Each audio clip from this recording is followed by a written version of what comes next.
아멘. 원래 하나님의 백성들은 다 이주민들이었습니다, 원래. 그래서 이렇게 일본 땅에 또 이렇게 디아스포라로 흩어진 하나님의 백성들을 향한 하나님의 부르심이 특별하다고 저는 생각합니다. 할렐루야. 네. 이스라엘 민족 전체가 이주민 아니었습니까? 이스라엘 민족 전체가 이주민이었고, 다니엘, 요셉, 아브라함, 이주민 아는 사람이 없습니다, 여러분. 그러니까 하나님 백성은 이주민이구나, 그렇게 생각하시면 여러분들이 다 하나님 섬기기에 부르심 받은 자리로 나와 있구나, 그러면 다 같이 선교해야 되는구나, 그게 결론이라고 생각하시면 됩니다. 그래서 자, 이제 선교에 대해서 저희를 하나님이 부르셨어요. 저희는 에티오피아로 간 지 13년 차고요. 저기 동경에 온 지 저희가 7년 만에 다시 왔고, 아까 2부 예배 때 어떤 분이 7년 전에 제가 왔을 때 그 자제분 둘이랑 찍은 사진을 보여주시고 옆에 애들 둘이 같이 왔더라고요. 그래서 7년 만에 오늘 같이 사진을 또 한 번 찍고 7년 후에 한 번 다시 찍자고 또 감사합니다. 그래서 오늘 저희가 이렇게 7년 만에 왔는데 교회가 너무 따뜻하고 더 풍성하고 뜨겁고 이제 나가시기만 하면 되는 상황이 되었는데, 다들 아멘이십니까?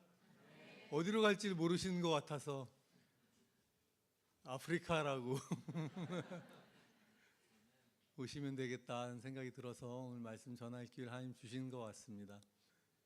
제가 슬라이드 보여주시면, 준비한 슬라이드 보여주시면, 에티오피아 선교를 향한 꿈이라고 제가 많이 최근에도 설교를 했는데, 유튜브를 좀 보신 분들은 똑같은 거 하는 거 아니야?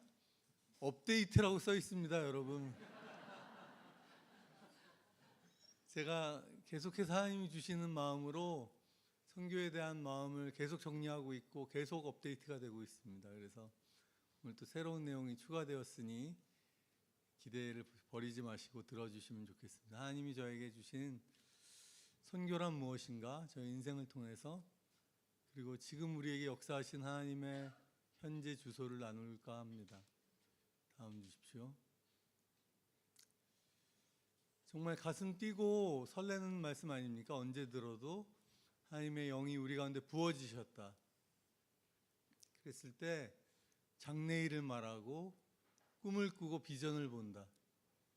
하나님의 사람들은 몸은 약해지고 마음도 쪼그라들 때가 있지만, 그러나 하나님이 계속 그의 영을 부어주십니다. 우리 정신이 새로워지고 꿈과 비전이 새로워집니다. 어른들, 늙은 분들까지도 꿈을 꾼다는 것 자체가 너무 가슴 설렙니다, 여러분. 인생이 100세 시대라고 하는데 100세가 이제 넘어가죠. 근데 살아갈 이유가 없다면, 살아갈 기쁨이 없다면 100세가 아니라 150세를 산들, 그게 무슨 기쁨이 있겠습니까? 그죠? 그러나 우리에게 계속 꿈이 있고 비전이 있고 장래일을 말할 것들이 있다면 우리의 인생은 여전히 새로워질 것입니다. 아멘. 그래서 하나님이 우리에게 주시는 비전과 환상을 먹고 사는 저희들 되기를 소망합니다. 비전이 없는 백성은 망한다고 되어 있죠. 왜냐하면 갈 바가 없기 때문에. 다음 주십시오. 굉장히 많습니다, 뭐가, 그죠? 여기 난간이 없어가지고, 무슨 말이냐면, 이제 난간이 있으면 사도 바울이 설교하다가 떨어져 죽은 사람이 있잖아요, 졸다가. 갑자기 얼굴이 어두워지시는 분이 계신데, 그렇게 많이 하진 않을 겁니다. 다음 주십시오. 선교란, 저는 처음부터 하나님이 불러주실 때 다른 어디 장소나 직책이나 그런 곳으로 불러주신 게 아니라 주님께로, 너는 나를 따라오너라, 나와 함께 사귀고 나와 함께 거하자. 이 세 가지 문구가 있는데요, 제가 나름 꾹꾹 눌러 쓴 것들입니다. 헌신이라는 것은 사랑으로부터 나올 때 헌신이라고 불러지지도 않는 게 됩니다. 야곱이 라헬이라는 여인을 너무 사랑했죠. 그래서 라헬이 낳아준 아들이 요셉이고, 그렇기 때문에 요셉이 너무나 특별한 아들이고, 그 여인을 처음 얻을 때 삼촌 라반이 그를 속이는 바람에 7년을 더 일하게 됐습니다. 성경에 창세기 29장에 써 있기를 야곱이 라헬을 사랑했는 거로 7년을 수일처럼 여겼더라. 더 이상 내게는 수고가 아니고 헌신이 아니고 희생이 아닌 것이 되는 게 사랑의 비밀이죠. 순종이란 진짜로 알게 되면 순종이 아닌 게 되는 것이죠. 하나님이 아브라함에게 창세기 22장에 보면 너의 사랑하는 아들 너의 독자 이삭을 나에게 번제로 바쳐라. 하나님 뭐라고 그러시냐면요, 너에게 하나밖에 없는 아들인 거 내가 알고 있어. 너가 사랑하는 아들인 거 내가 알고 있어. 그 창세기 22장에 성경에 처음으로 사랑이라는 단어가 나오는 장면이 너가 사랑하는 내 아들 독자 이삭. 그때 사랑이라는 말이 성경에 처음으로 나옵니다. 그를 나에게 번제로 바쳐라. 그런데 그 다음 구절이 뭐죠? 다음날 아침 일찍 아브라함이 일어나 안장을 챙기고 준비를 합니다. 왜냐하면 창세기 12장부터 알아온 하나님과의 알미 그에게 기쁜 순종으로 이끌어주는 삶이 된 것이죠. 전 세 번째 것을 지금 많이 배우고 있는 것 같습니다. 주님과 동행함으로 배우는 동역. 수고하고 무거운 짐진 자들아 다 내게로 오라. 내가 너희를 쉬게 할 것이다. 내 멍에를 메고 내게 배우라. 나의 멍에는 쉽고 가볍다. 제가 한 50명 정도 사역자들이 모인 곳에서 한번 설교를 한 적이 있는데, 주님의 멍에가 쉽고 가벼운 분 손들어 보세요 그랬거든요. 주님의 멍에가 쉽고 가볍다 이렇게 느껴지시는 분 손들어 보세요. 한 분이 딱 손들으셨어요. 백발이 성성하신 할머니 목사님이 손드셔서 어떻게 목사님은 쉽고 가벼우세요? 그랬더니 목사님이 호호호호 웃으시면서, 저는 주님이 똑딱이 인생으로 저를 인도해 오셨어요. 무슨 말씀이세요? 그랬더니 제가 가면 주님이 이미 다 연결어서 똑딱이만 하면 되게 해놓다고, 내가 하는 일은 아무것도 없더라. 주님이 앞서 다 행하시고 자기는 따라가기만 하면 되더라. 주님과 멍에를 같이 맨다는 것은, 그 멍에라는 말을 아시면 알겠지만 소가, 이게 두 마리 소가 이렇게 같이 결이라고 하죠. 그 멍에를 매는 것은 큰 소와 작은 소가 멍에를 같이 매게 될 경우 비율적으로 엄청나게 차이가 나도록 큰 소가 많은 분량의 일을 하게 됩니다. 즉 작은 소는 폼은 그럴싸하게 잡고 있는데 일은 많이 안 하게 되는 것이죠.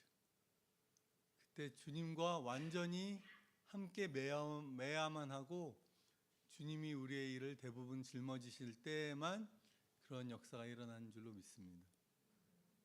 너희가 내 멍에를 메고 나에게서 배우면 내 마음에 쉼을 얻을 것이다. 왜냐하면 나는 마음이 겸손하고 온유하다.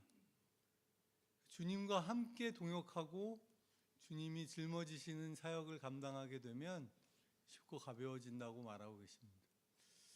여전히 주님의 사역이 무겁고 어려운 분들은 주님을 의지하고 주님께 내 짐을 맡기는 것을 배워야 하는 것 같아요. 저도 여전히 배우고 있습니다.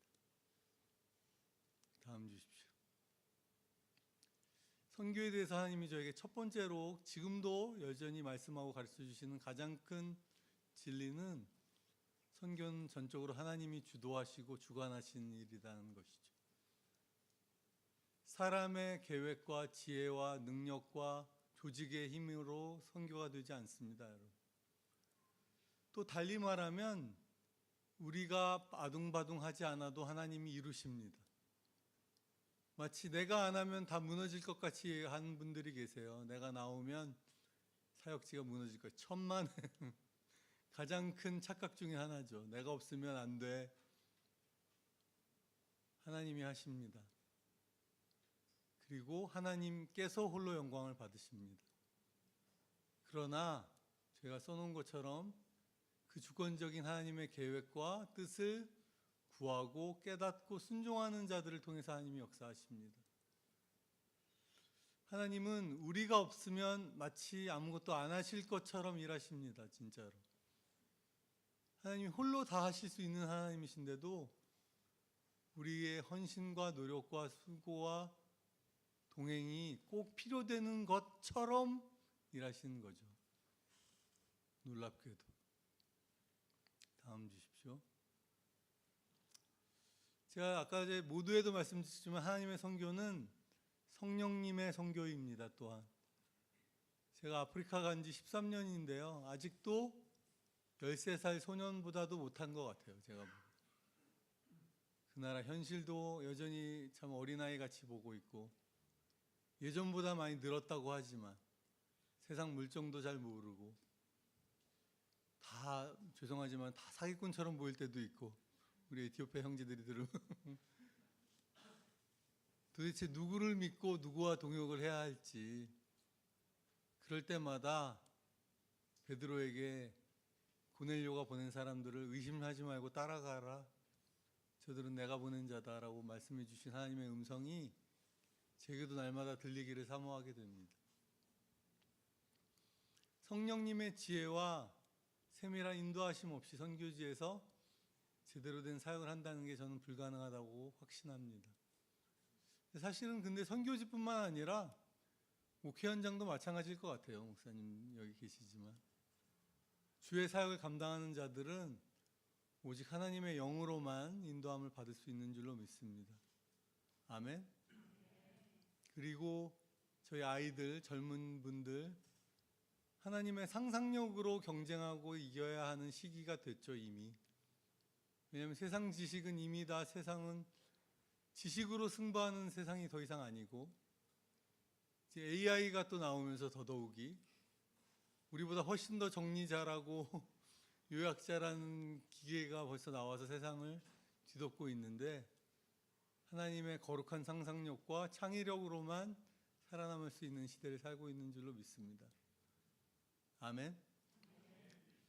다니엘을 보고 바벨론 사람들이 그렇게 얘기했어요. 저 사람에게는 거룩한 신들의 영이 거하는 사람이야. 그는 각종 이상과 해몽을 할 수 있는 사람이고 거룩한 상상력. 여러분 정말 이 세대의 엘리트들은 이제 더 이상 지식으로 승부하지 않습니다. 그런 면에서 저희 크리스찬들에게 더 소망이 풍성한 때가 됐다고 저는 믿습니다. 날마다 성령으로 거듭나는 저와 여러분 되기를 소망합니다. 아멘. 다음 주십시오. 또 선교를 한 문장으로 얘기하자면 선교는 보내신 곳에서 맡기신 일을 하며 사는 것이 선교다. 선교라는 말 자체가 미시온이라는 단어, 라틴어 미시온에서 나왔는데 미션 임파서블 뭐 이런 영화 아시죠? 뭐 이렇게 비밀 문서가 하나 전달되잖아요. 그래가지고 열어보면 전 세계를 이 일을 행하지 않으면 전 세계가 멸망해 버릴 수밖에 없는데 이 일을 꼭 해야 된다. 그리고 이제 지령이 떨어지고 자동으로 폭파되죠. 그 지령이 특정한 임무를 위하여 누군가를 보내는 것이 미션이라는 단어이죠. 그래서 하나님이 우리를 특별한 일을 위해 어디론가 보내시는 것이 선교입니다. 근데 그곳에 가서 주님이 허락하시고 맡겨주신 사람들과 맡겨주신 일들을 감당하는 것이 선교다. 간단하지 않습니까, 여러분? 좀 이렇게 막막한 표정들을 짓고 계셔서 주님이 가라고 보내시는 곳에 가보면 맡겨진 일이 있어요, 여러분. 그 일을 하면 됩니다. 저에게 물어봐요, 이렇게 성도님들이. 아니, 저는 할 줄 아는 게 많이 없는 것 같아요. 지금 뭐 하고 사세요? 제가 물으면 이제 뭐 직업을 가지고 계세요. 그거 그냥 와셔서 하셔도 돼요. 그것도 안 하셔도 그냥 딴 거 하셔도 돼요. 하나님이 맡기신 일이 반드시 있습니다, 여러분. 아멘? 그럼 이제 다들 출발할 준비가 어느 정도 되는. 스데반과 빌립은 집사님으로 세움을 받았죠. 그래서 구제 봉사 일을 해달라고 세움을 받았는데 어느샌가 스데반은 막 권능도 행하고 말씀도 전하고 빌립도 막 그 사마리아 지방에 가서 부흥 강사처럼 주님이 맡기신 일들이 다양합니다. 다음 주세요. 근데 저는 이제 아까 목사님 말씀하신 것처럼 의사로 지내라고 저를 보내신 줄 알았어요. 근데 에티오피아에 갔더니 1년 만에 손이 떨리고 몸이 안 좋아져가지고 의사 노릇을 못하게 되더라고요. 근데 저희 아는 목사님 한 분이 저한테 그러시더라고요. 선교사님 손에서 하나님이 메스를 가져가시고 영혼의 칼을 쥐어주셔서 영혼을 수술하는 의사가 되게 하셨나 봐요. 그러면서 말씀 전할 기회만 주야장창 생기는 거죠, 제가. 오늘도 주일 설교를 3번 하고 있고, 제가 지금. 그리고 좀 이따 말씀드리죠. 교회도 시작했어요, 저희가. 에티오피아에서. 그 정도가 아니라 지금 선교 훈련 시키고, 저도 선교 훈련을 제대로 안 받고 나왔는데, 어느 설교 들으신 분은 아시겠지만 제가 야매로 선교 훈련 받았다고. 그런데 지금 선교사 훈련하는 학교를 세우겠다고 지금 하고 있습니다. 그래서 양육과 동원, 또 선교적 공동체를 세워서 섬기자, 그런 하나님의 놀라운 섭리 가운데 살고 있습니다. 다음 주십시오. 총체적 선교. 말이 좀 어렵죠. 총체적 선교. 사람이 굉장히 다채롭지 않습니까? 사람은 영혼, 육을 다 가진 존재이죠. 그래서 사람들 중에 이런 질문도 하는 분들이 있죠. 빵이 먼저냐, 복음이 먼저냐? 배고픈 자에게 빵을 먼저 주어야 하느냐, 말씀을 먼저 가르쳐야 하느냐? 저는 굉장히 어리석은 질문이라고 생각이 들어요.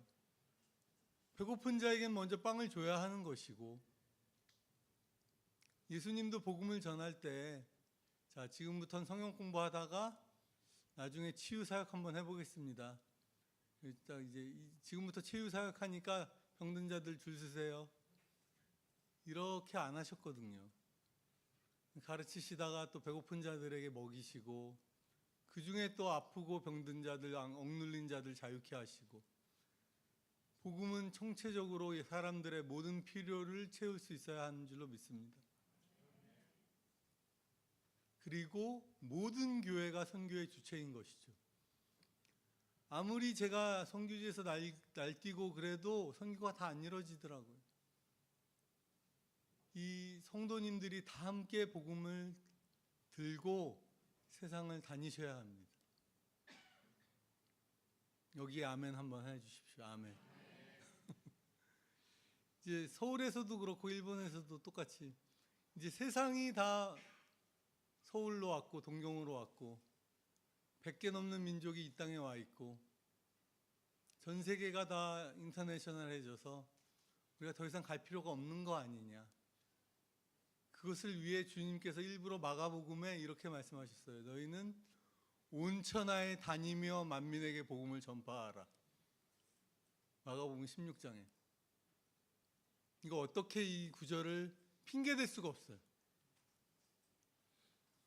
모든 민족이 우리에게 왔지만 그럼에도 불구하고 주님은 너희는 온 천하에 다니면서, 어떻게 핑계 못 대시겠죠, 그렇죠? 그러니 세계 열방으로 우리가 곳곳을 밟으며 복음을 전해야 합니다. 아직도 내일이 아닌 것처럼 쳐다보시는 분들이 있는데 제가 계속 한번 해보겠습니다.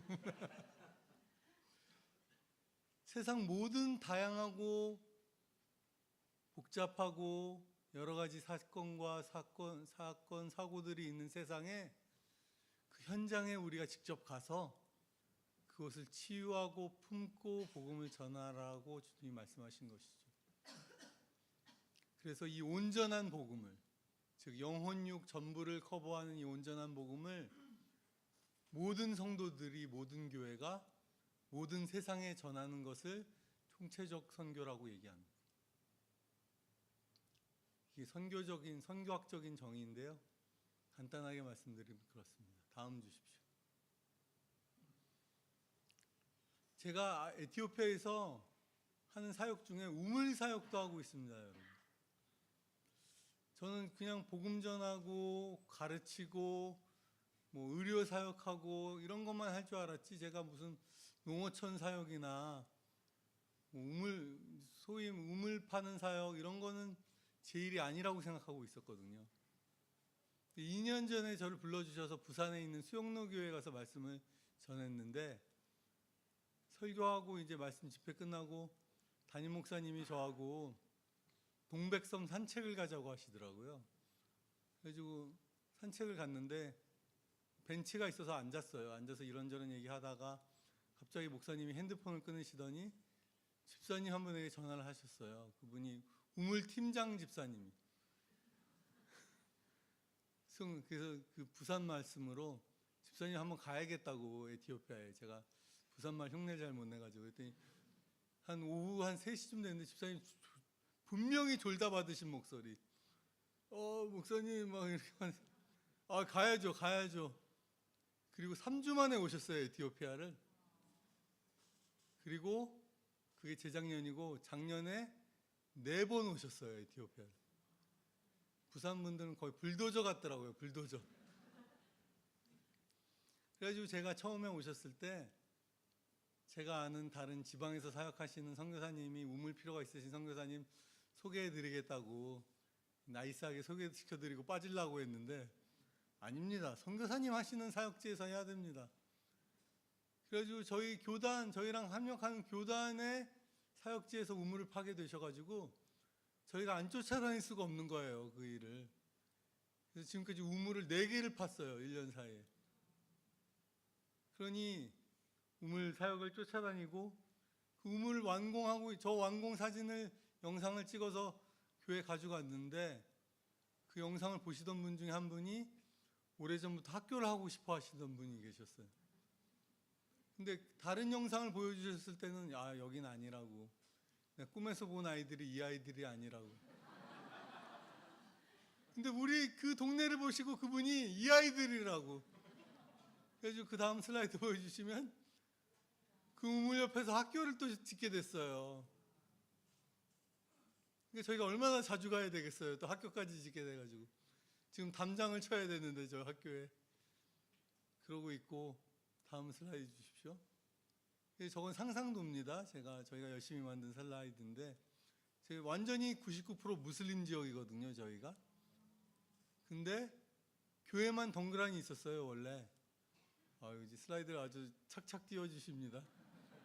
그랬더니 저희가 우물을 짓게 됐어요. 10년 동안 저 지역에 교회만 덩그러니 있고 무슬림들에게 박해를 받던 지역인데, 우물이 생기면서 우물 개소식 때 이맘들이 와서 고맙다고 인사를 하고, 정말 이런 지방에는 우물이 생명수구나. 그리고 났더니 말씀드린 것처럼 그 영상을 보시고 학교를 짓겠다는 분이 나타나셨어요.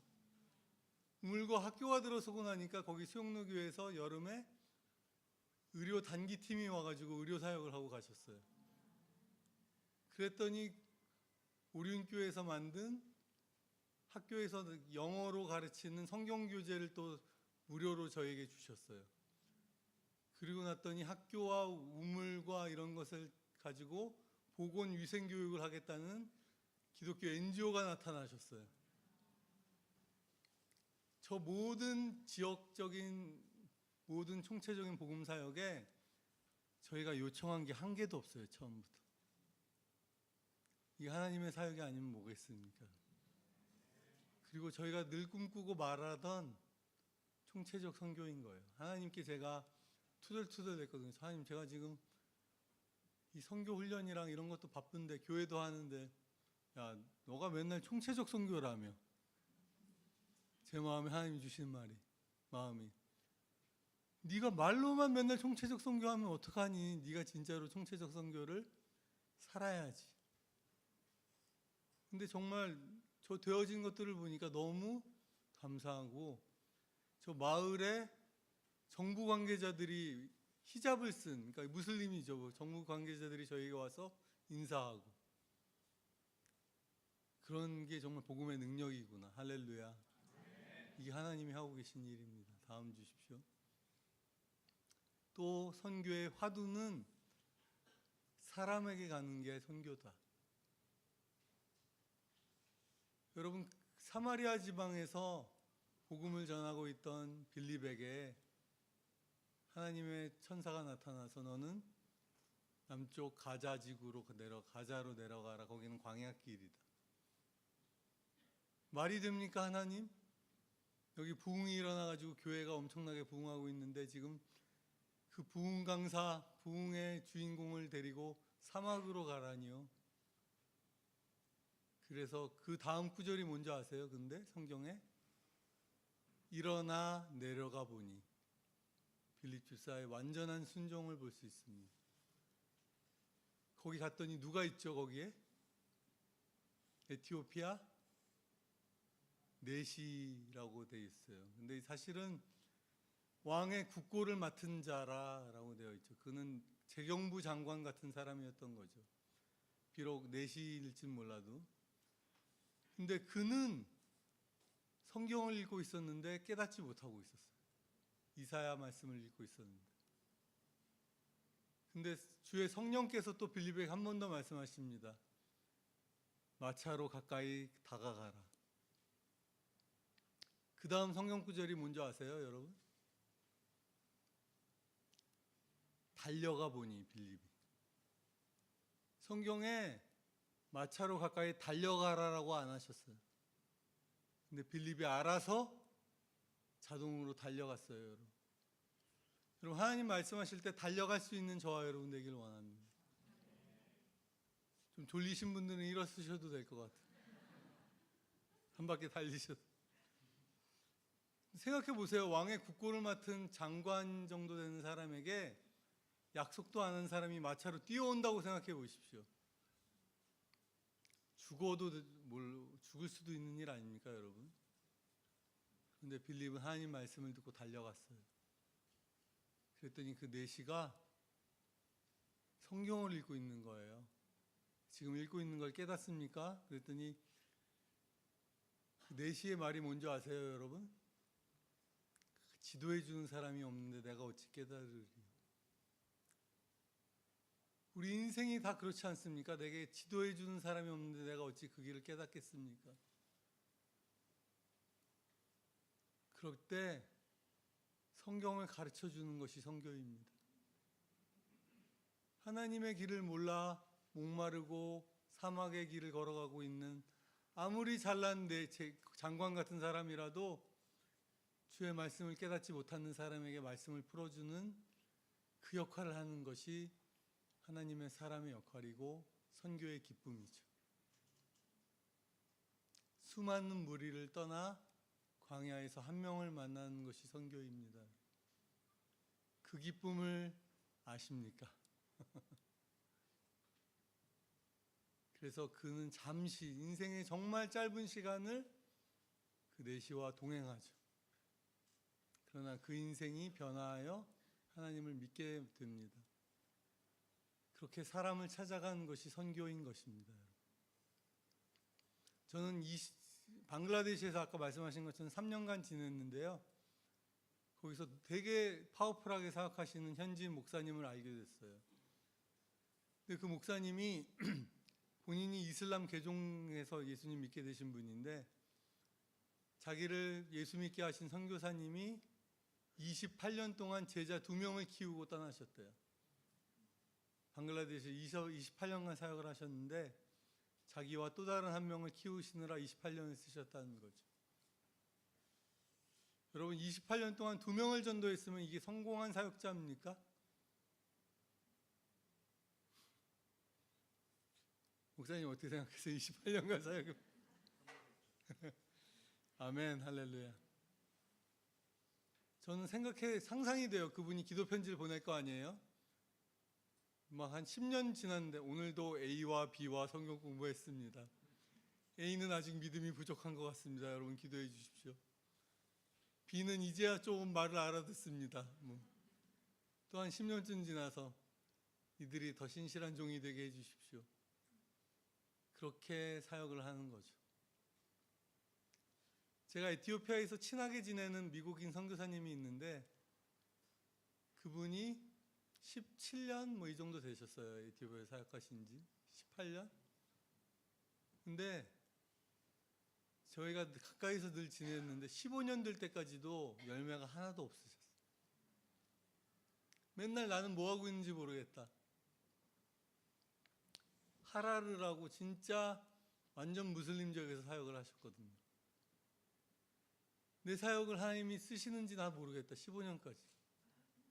근데 2년 전부터 사역 프레젠테이션이 달라지셨어요. 사역자들이 이제 모이고 있다. 사람들이 열리고 있다. 제가 막 눈물이 너무 쏟아지는 거죠. 제가 나 하나님의 사역은 저런 거구나. 할렐루야. 그래서 저는 아직 좀 부족한 것 같습니다. 13년이라서 다음 주십시오. 다수의 무리보다 소수의 제자들에게 집중하신 예수. 예수님의 사역도 성공이 맞습니까? 11명의 제자들, 그 제자들마저 사실은 다 도망갔죠. 예수님 죽으실 때. 그리고 다 못 배운 사람들, 어부들. 수제자가 또 제일 과관이에요. 수제자가 막 계집종이 뭐라고 할 때 막 저주하고 부인하고 도망가고, 부활해서 나타났는데 또 뭐 하고 있나 또 한 번 나와 보니까 물고기 잡고 있고. 그게 예수님의 사역이었습니다. 그러나 그들에게 세상의 선교를 맡기시고 떠나신 주님이십니다. 다음 주십시오. 최근 한 4, 5년 전부터 주님이 저에게 강조하신 것은 너 혼자서 할 수도 없고 해서도 안 되는 게 선교야. 공동체를 만들어서 함께 걸어가고 함께 꿈꿔서 해야 되는 게 선교야. 제가 좋아하는 아프리카 속담 중에 이런 게 있죠. 빨리 가려면 혼자 가고 멀리 가려면 함께 가라. 근데 좀 불만이 있어요. 이게 아프리카 속담이라고 되어 있어요. 아시아 속담에, 유럽 속담에 이런 게 어디 있습니까? 독일 속담 뭐 이런 뭐 아프리카를 완전히 무슨 한 나라로 취급하는 거예요. 아프리카 안 그렇습니까? 아시아 속담에 이런 거 없어요. 그래서 뭐 제가 막 찾아봤어요. 아프리카 어디 속담인데 없어요. 그냥 아프리카 속담에. 아프리카의 나라가 55개국이거든요, 여러분. 아프리카에 유럽, 서유럽, 인도, 미국 다 집어넣고도 남아요. 중국. 별로 안 놀라시네. 진짜 큰 대륙이거든요. 근데 아프리카 속담, 아프리카 어디? 저보고 아프리카 선교한다고, 저보고 미국에 어디 갔더니 미국에서 운전하시는 분이 저보고 아프리카 날씨는 어때요?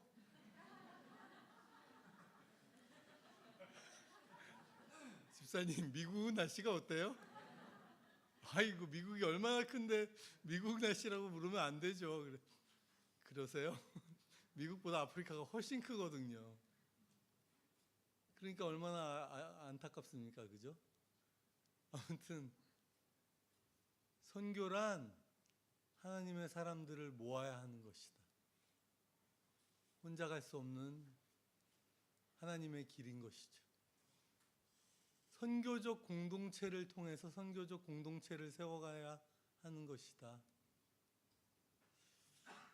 안디옥 교회, 제가 1부 때도 드렸던 말씀을 다시 하면, 안디옥 교회가 주를 섬겨 금식하였더니 주께서 말씀하시기를 내가 불러 따로 시키는 일을 위하여 바나바와 사울을 따로 세워라. 첫째, 주를 섬겨 금식했다고 그랬습니다. 안디옥 교회가. 주를 섬겨 금식할 때 우리 사업이 잘 되게 해주세요. 내 아들 대학 잘 들어가게 해주세요. 이런 거 기도했을까요?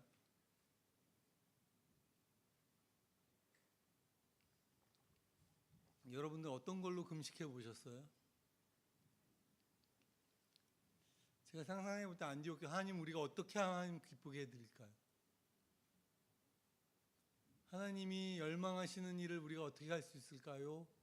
하며 금식했겠죠. 그런 사람들 찾으시는 줄로 믿습니다. 저는 늘 말하는 게 신앙이 내가 주님을 어떻게 기쁘시게 할까? 어떤 걱정을 하냐면 내가 어떻게 하면 죄 안 지을까? 하나님 싫어하는 일 안 할까? 방어적인 신앙이 아니라 주님 내가 어떻게 하면 주님이 아주 깜짝 놀라게 기쁘실까요?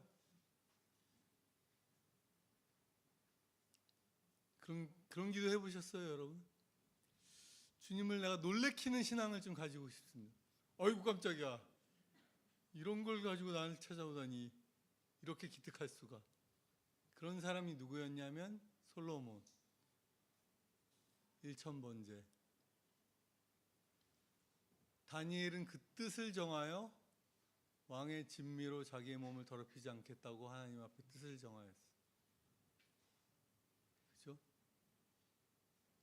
하나님을 어떻게 하면 내가 기쁘시게 할지를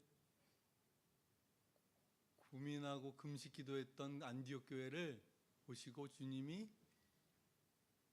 바나바와 사울은 어떤 사람들입니까? 바나바는 그 당시 거의 안디옥 교회의 탑 리더죠. 탑 리더. 사울은 바나바가 직접 가서 리크루트해온 떠오르는 영적 지도자. 즉 제일 잘 나가는 부목사님과 담임 목사가 선교를 가신 거예요. 여러분 이해하기 쉽게 말씀드리면 우리 후쿠자와 목사님과 이재훈 목사님이 선교에 가시겠다고 나선 거죠 지금. 별로 안 놀라시네. 아멘? 아니 정말 담임 목사님과 수석부 목사님 선교사로 가는 교회 좀 보면 좋겠어요 저는. 그런 상황이거든. 그랬더니 교인들이 전부 와서 손 얹고 안수하고 축복하여 그들을 보내니라. 다음 주십시오.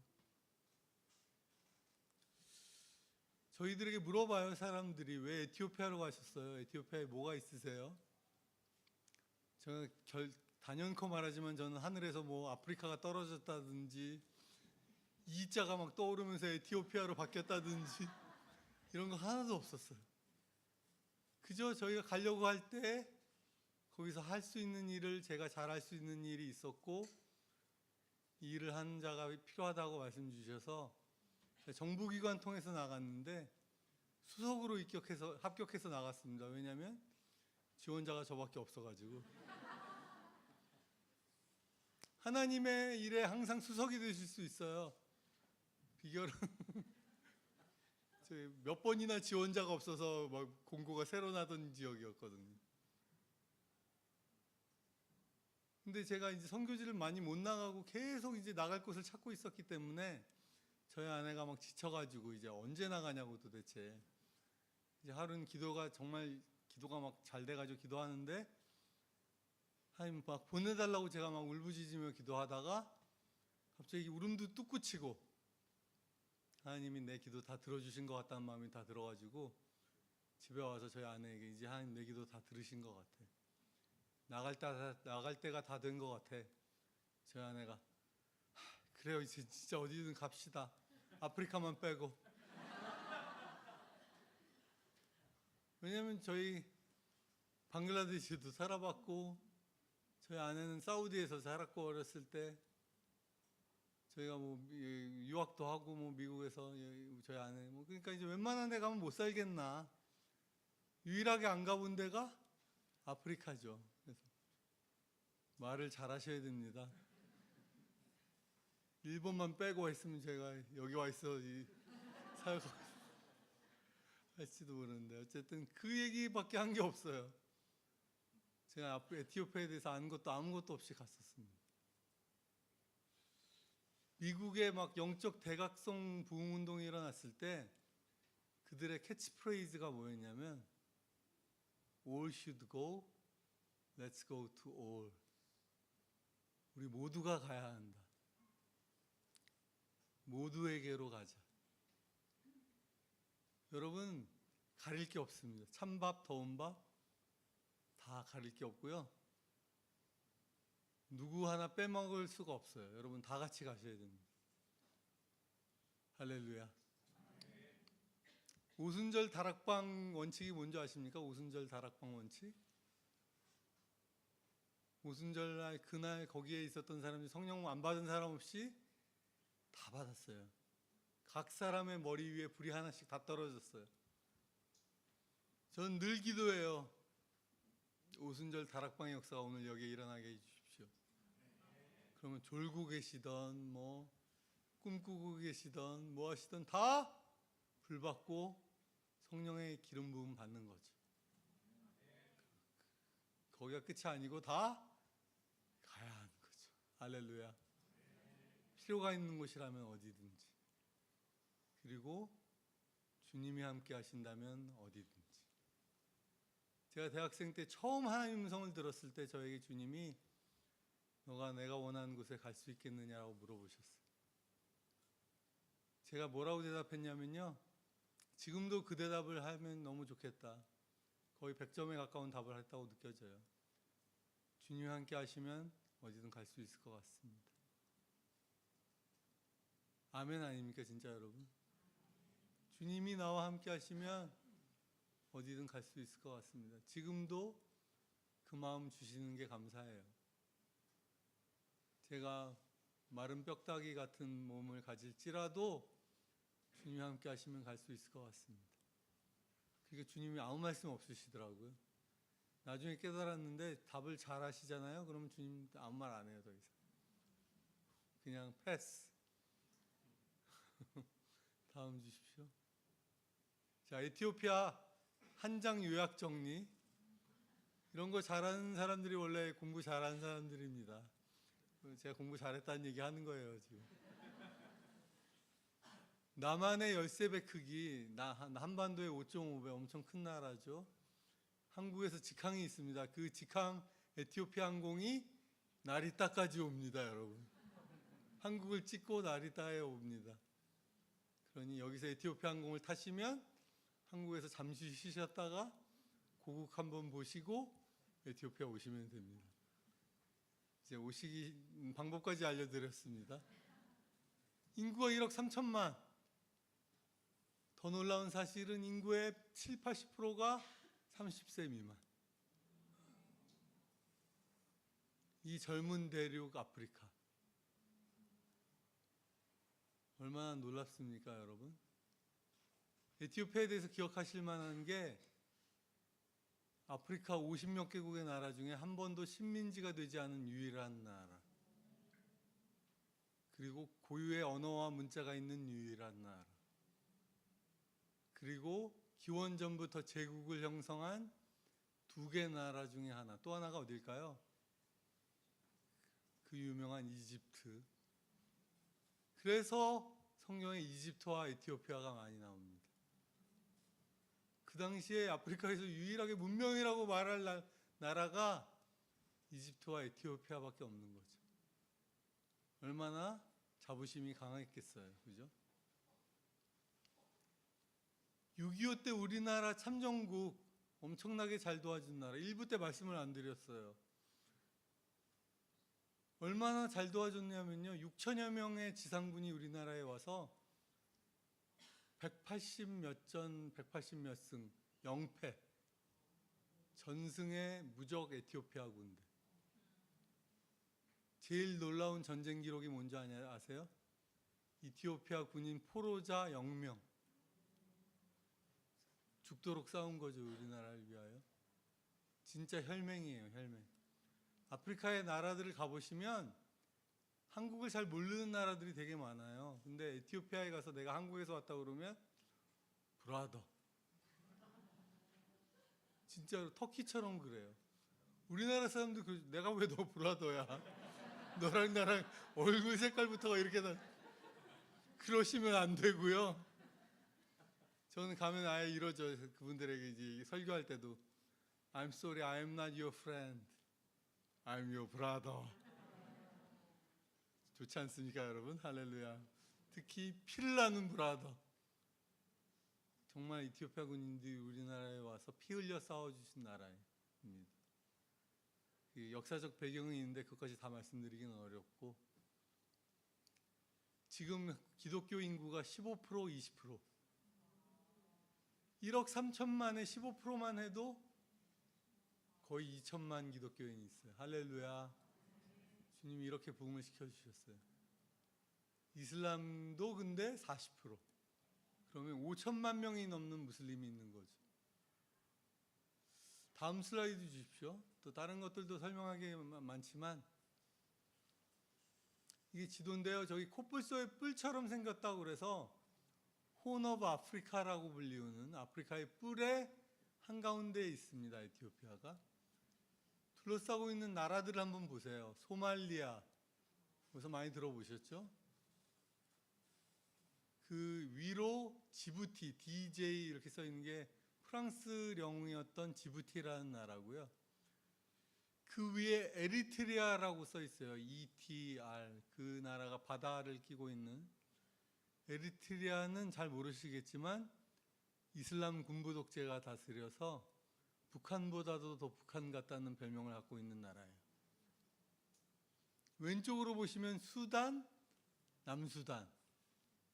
수단은 수단과 방법을 가리지 않고 선교사를 내쫓는 나라예요. 강성 이슬람 국가. 소말리아는 소말리아 완전 이슬람 해적의 국가죠. 그러고 보니 이 나라들이 엄청난 강한 무슬림 국가들이 둘러싸고 있죠. 다음 슬라이드를 잠깐 보여주시면 매년 발표되는 기독교 박해국 10위가 있습니다. 오픈도어즈에서 발표하는데요. 24년째 부동의 1위가 북한이에요. 2위가 소말리아. 소말리아에서 살짝 바다가 있고 그 바다를 건너편이 바로 예멘, 사우디아라비아, 예멘, 중동이 바로 이어지고요. 아까 말씀드렸던 수단이 4위, 예멘이 3위, 5위가 에리트리아. 지금 어디서 본 나라들이죠? 다 에티오피아 옆에 있는 나라들.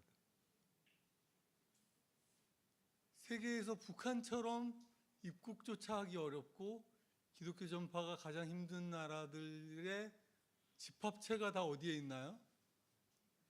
에티오피아 옆에 있는데 에티오피아는 기독교 인구가 2천만. 이 나라들은 국경을 통과해서 진입조차 하기가 어려운데 그 지도를 다시 보여주시면 저 광활한 국경에 경비가 잘 이루어지고 있을까요?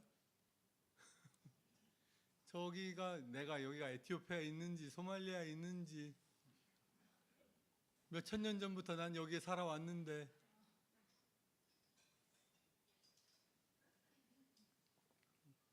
에티오피아 사람들은 지금도 저 나라들을 자유롭게 비교적 왔다 갔다 합니다.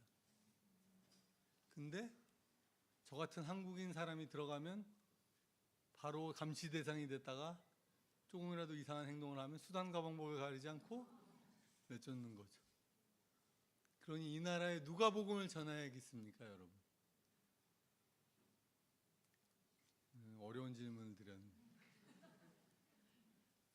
그리고 아까 1부 때 또 얘기를 못 드렸는데 에티오피아가 시바 여왕과 솔로몬 사이에 낳은 아들이 에티오피아의 건국지라고 생각되어지는 그런 나라여서 국가에 30만 명이 넘는 사람들이 피 검사를 하면 유대인으로 나와요. 블랙, 완전히 아프리카 사람인데 그 당시에 모종의 인적 교류가 에티오피아와 이스라엘 사이에 있었던 거죠. 그 중에 15만 명이 넘는 사람들이 이미 이스라엘로 귀화했고 15만 명이 넘는 사람들이 에티오피아에 남아 있습니다. 제가 2년 전에 이스라엘에 갔는데 예루살렘에 갔는데 에티오피아 사람들이 세운 교회가 500명이 모이는 교회가 있는 거예요. 근데 그 500명이 제가 그냥 에티오피아에서 보는 사람들과 똑같은 사람들인데 유대인이래요. 메시아닉 주 공동체, 이티오피아 사람들로. 그래서 1세들은 다 에티오피아 말 하고 살고 있고 2세들은 다 히브리 말 하고 있고. 그래서 저 지난번에 유대인 예수 믿는 사람들 집회가 있었는데 에티오피아에서 유대인 지도자들이 와가지고 입을 모아하는 말이 지금 이스라엘 선교의 최첨병이 에티오피아라. 에티오피아 사람들이 이스라엘 선교를 다 하고 있다. 자, 앞으로 선교계를 어디가 이끌고 갈 것 같아요, 여러분? 다음 슬라이드 주십시오. 하나님이 저에게 주신 꿈은 에티오피아는 여전히 최빈국이에요. 아프리카에서 가장 가난한 나라 중에 하나예요. 아직도 1000명이 넘는 사람들이 1년에 굶어 죽어요. 그러나 2천만 그리스도인이 있다면 1원씩만 모아도 2천만 원, 10원씩 모으면 2억 원. 금과 은이 있는데 없는데도 일어나 복음을 전하자 에티오피아. 이런 마음을 주신 거죠. 제가 2년 전에 갔을 때 하나님이 저에게 보여주신 게 예루살렘으로 들어가는 문들 중에 아름다운 문이라고 있어요. 미문, 성전 미문. 베드로와 요한이 성전 미문에 기도하러 들어가다가 안전뱅이를 보고 나를 주목해 봐라. 금과 은은 내게 없거니와 내게 있는 것을 내게 주니 나사렛 예수의 이름으로 일어나 걸으라. 근데 그 문이 지금 팔레스타인 사람들이 두들겨 막아놨어요. 왜냐하면 팔레스타인 사람들도 메시아가 올 때 미문으로 온다는 전승을 믿고 있어요. 그들도 믿음이 있더라고요, 팔레스타인. 근데 그렇게 두들겨 막는다고 예수님이 못 들어오시겠습니까? 아니죠. 근데 그때 그 문 앞에 서 있는데 주님이 저에게 주신 감동이 이 문을 다시 열어서 내가 예루살렘으로 돌아오게 할 선교적 공동체를 세워라. 그래서 저희 목사님이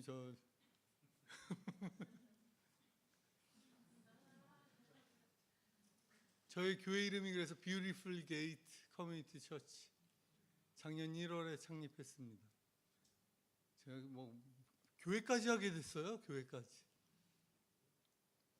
그리고 올해 6월에 저희가 2023년에도 했었는데 올해 6월에 다시 미션 에티오피아 청년들과 선교 부흥 집회를 하려고 하고 있고요.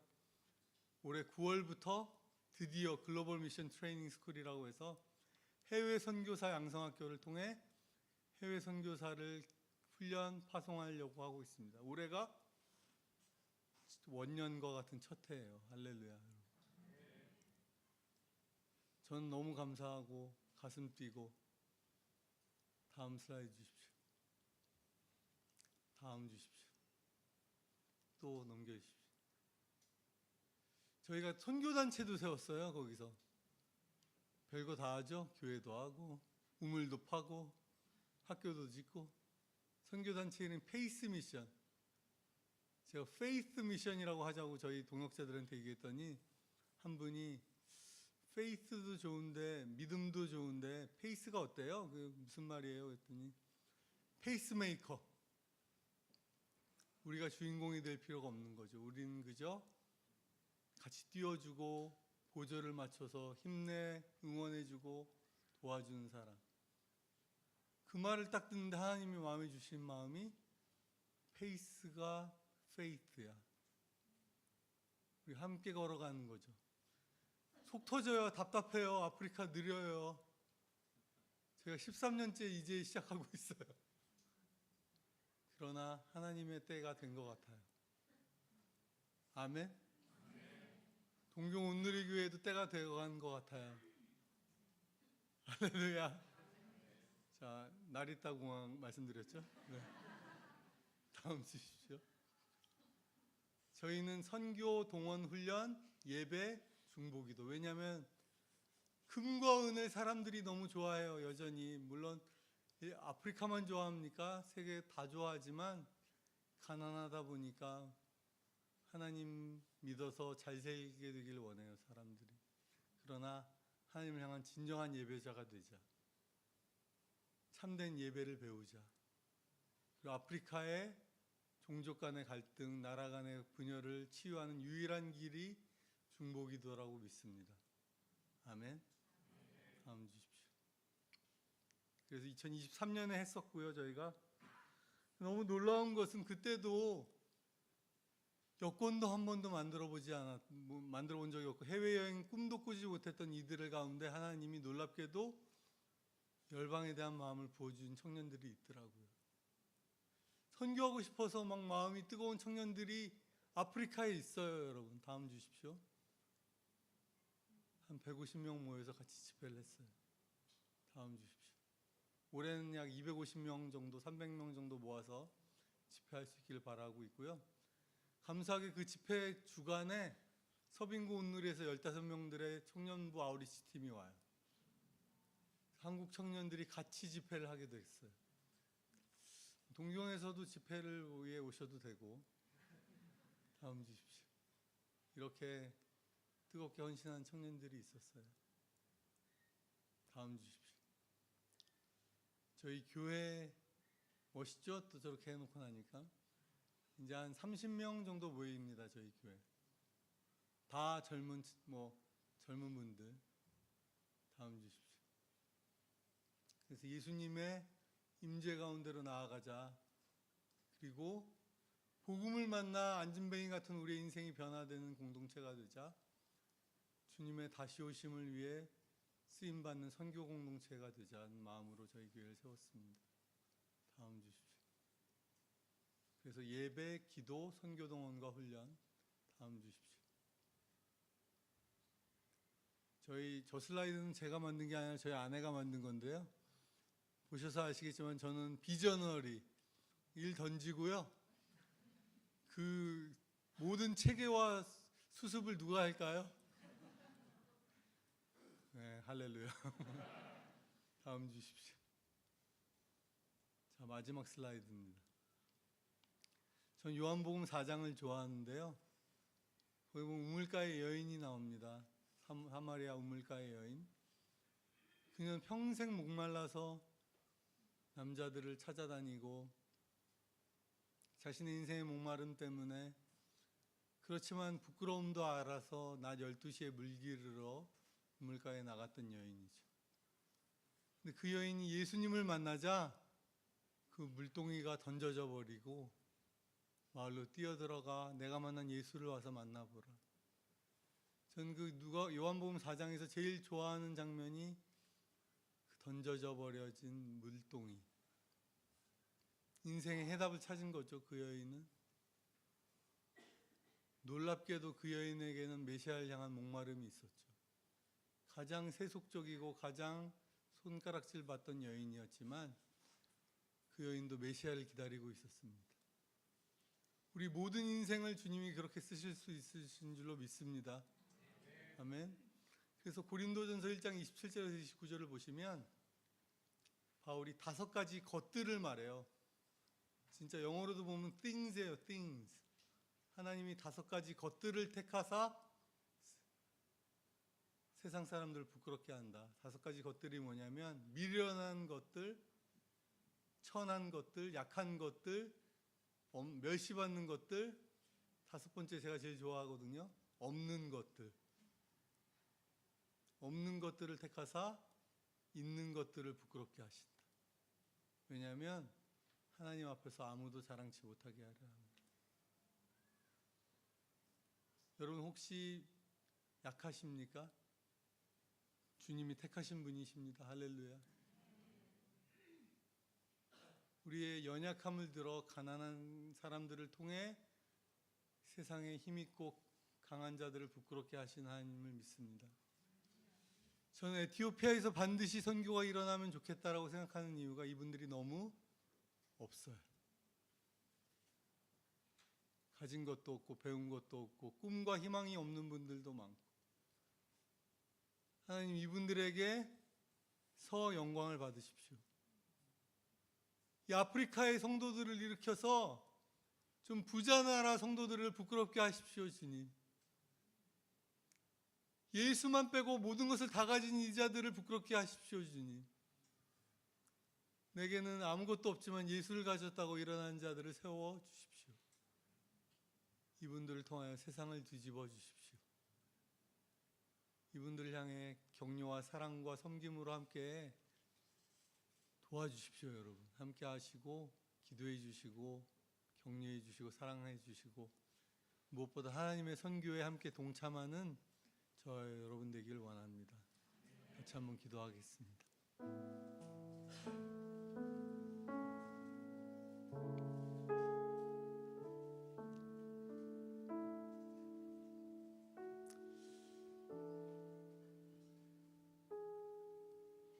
아까 우리 불렀던 찬양이 있었잖아요. 나의 안에 거하라. 나는 내 하나님이다. 너를 지명하여 불렀다. 제가 예전에 하나님께 제 삶을 드렸다고 고백했을 때 주님이 저에게 내가 너를 들어 쓰겠다, 내가 너와 함께 하겠다 말씀 주셨을 때 제가 하나님 그러면 저를 어떻게 책임져 주실 거예요? 하나님을 제가 섬긴 다음에 하나님 어떤 보상이 있나요? 주님이 저에게 딱 한 가지 말씀해 주셨어요. 너는 내 것이다.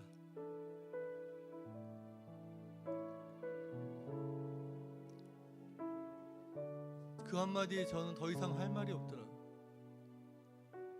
여러분 우리가 주께 속한 자들입니다. 주님의 것입니다. 나의 참 부모 되시는 주님이십니다. 나의 참 근원이 되신 하나님이십니다. 우리의 만물이 주께로 돌아갈 것입니다. 그리고 이 세상 부귀영화 모든 것들이 다 사라질 것입니다. 주 앞에 서게 될 그날을 바라보며 사는 저와 여러분 되기를 원합니다. 주님 저희를 써주십시오. 이 세상을 통과하며 주님 영광 위에 살게 하여 주옵소서. 같이 한번 기도하시겠습니다.